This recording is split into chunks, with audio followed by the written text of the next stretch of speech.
The rivalry ends. As Shaq walked through the halls, he saw his friend Leonard. Leonard said, "Hey, Shacky, yo, looking forward to the meeting?" Shaq responded with a quick, "You know it, my main milky got it." Leonard responded by winking at him, except Leonard is invisible, so he couldn't see it. Shaq approached room 666, slowly opening the door, slower than Bert. As he peers his head in, he instantly turned around because Soflo was smashing milk cartons on the floor for his latest video. Retarded milk prank gone sexual. A small drop of liquid milk landed on Shaq, reminding him he needs to go pee-pee. Uh-oh, I need to go pee-pee. Shaq makes his way into the bathroom after doing his business. He looks in the mirror and hears a voice. "Shaq, remember what I told you." He looks in the mirror and sees his father, Vincent. "Dad, how are you here?" Vincent hastily responded with, "I'm in your head." Shaq asks, "What did you always tell me?" Vincent says, "Don't you remember? There's power in numbers." The Vincent hallucination fuses with Jack, the form of Jack Monkey Soul, and stands there menacingly. Shaq notices fluid on the ground. You're leaking." Carrot juice spews everywhere, drowning Shaq. Shaq wakes up still on the toilet, noticing that about 32 seconds went by. "Oh yeah, the meeting!" Shaq bursts out of the stall like explosive diarrhea. He washes his hands as they are slightly grimy. What meeting?" a voice said. Shaq looked over 62 degrees to his left, only to see George. "Now, Shaq, you and me both know I love rumors. It'd be a shame if this got out." Shaq's eyes moistened only to instantly punch Bruce in the face. "You hurt my feelings." He walks back to the door. "Now is time for the crusty, rusty, musty, slightly dusty crab." He bursts through the door only to see Principal Prickly and Cretme sitting sipping cups of tea. Both of them look at Shaq and say, "We thought you were the janitor."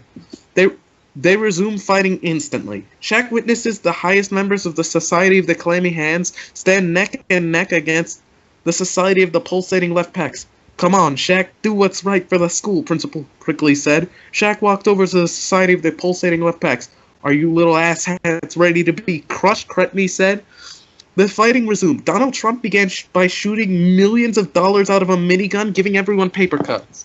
Mick Frizzleby begins stinging everyone from the Sotch. "No, not the bees!" Tanashi cried. Captain Falcon began Falcon punching, kneeing, and Falcon kicking everyone in the Sotch. "Show me your moves," he said before spiking Snass off his war elephant into a hole. The elephant let out a cry that sounded like Jack Ogre when seeing Vincent get moist. Constantine began angrily firing cannonballs at the Solop. "Why am I always being used as a weapon?" Vincent cried. "Well, it's simple. I'm number one. You're number two," he sang. "It's 11, said Vincent. Terry Crews began beating the crap out of Plum. When Plum shoves him off into a wall, "Nah," Terry said in pain.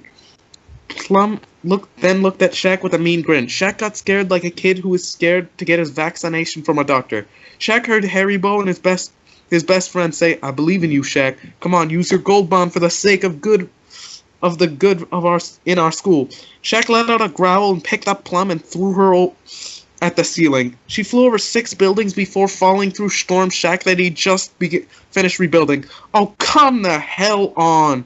Storm yelled. Eddie was being edgy as normal, standing against the wall, refusing to fight. He was playing Pokemon Go when he saw Diglett on Crocodile Dundee Papyrus. It's worth the risk. I mean, we did make 2 other Pokemon Go jokes, 3 times the charm. He walks over to catch it. The app crashes mid-battle. Oh crap, it wasn't worth it. Hello, what do we got here?" Crocodile Dundee says while picking him up by the khakis. Khakis, Eddie said. "Well, for a short time only at Outback Steakhouse, you can get any steak for half price," he says while Eddie is being punched in the face vigorously. "Hey, listen, stop fighting," a voice says. Everyone stops in their tracks. The voice was revealed to be Alco. Then the Vietnamese fairy. "Oi, we both say you ain't. We both say you we is," Crocodile Dundee Papyrus said. "There's no time. We're being invaded by a greater evil," Alco said. But what could be greater than the threat than the Society of the Clammy Head?" Prickly said. "It's the Meverse cringe. They have hated our memes for years, and I think they're going to launch a huge attack at our school. Even Cretme and the other members of the Soch cringe." We need all the help we can get. This is the final battle. Our lives depend on it. Nobody responds for a second. There's no time for questions. I'll explain on the way. Follow me. Prickly and Crepme briefly shake hands to show a truce, and they all pile out of the room. The Nut Shack begins. Shaq felt something different, and it wasn't new seats this time. He had a strange feeling, like his whole wheat bread of a life was building up to this moment. All right, the fairy from Vietnam said. As you know, we have to train to fight off the Nolan and his team, called the Meverse Cringe, she said firmly. She then has Vietnam flashbacks. Unsure of what they were going to train for, Shaq asked, "What for?" "I'm glad you asked. We're going to train for basketball." 17 basketballs fall out of a ceiling tile. Alco gropes one of them. Suddenly, out of scenic nowhere, the double doors slam open. A familiar person can be seen walking in. "Gold Steve Irwin Metaton," said about half the group. "Who?" the other half of the group said. Toby didn't say anything, though, because he was playing Pokemon Go. "Yes, I am Gold Steve Irwin Metaton at your service. But I thought you vanished after that basketball match. You know, the one involving you, a bag of lightly salted tortillas, an electric fan, and 12 microphones," said the very excitable Sheen in his ear-piercing voice. "That's what I wanted you all to think. Now that I'm back, I can help you train. Also, I brought a friend." Just then another pair of double doors slam open. Yet another figure is recognized. "Hey, you, Jamie Heineman," said about a quarter of the group. "I also brought a friend," said Jamie. Doc Lewis burst through a third pair of doors. "Show him what you got, Siva." Siva Gunner accidentally breaks down a pair of double doors. "Why are there so many double doors?" Dark Dwayne said in a slightly arrogant voice as usual, but he got no answer. "Let me show you my high-quality flacco." A man in a goose suit made out of disgusting materials that we shouldn't mention here walks in, clumsily fumbling, and begins awkwardly petting Toby. Toby didn't enjoy it, but he didn't want to object. "Danny Flacco," several people in the group said. "What's he for?" said Sheen in his voice. His voice making Crepme want to kill someone. "This job gets very stressful," Siva said quietly. "Let the training commence," said Alco. Everyone had their job. Golden Steve Irwin Metaton taught the team good defense because he had no soul, so nothing could offend him. AU Jamie Heineman taught the team good offense by building robots to defend, and Doc Lewis shouted inspirational quotes during it all. Scarlos continuously threatened Sheen so that no one died of ear cancer because of Sheen's ear-scratching voice. Siva continued to make high-quality rips from montage music. Toby distracted the bootleg Flacco by sitting on the bleachers playing Pokemon Go while the goose vigorously pet him. He tried to catch the rock, but he wasn't in the game yet.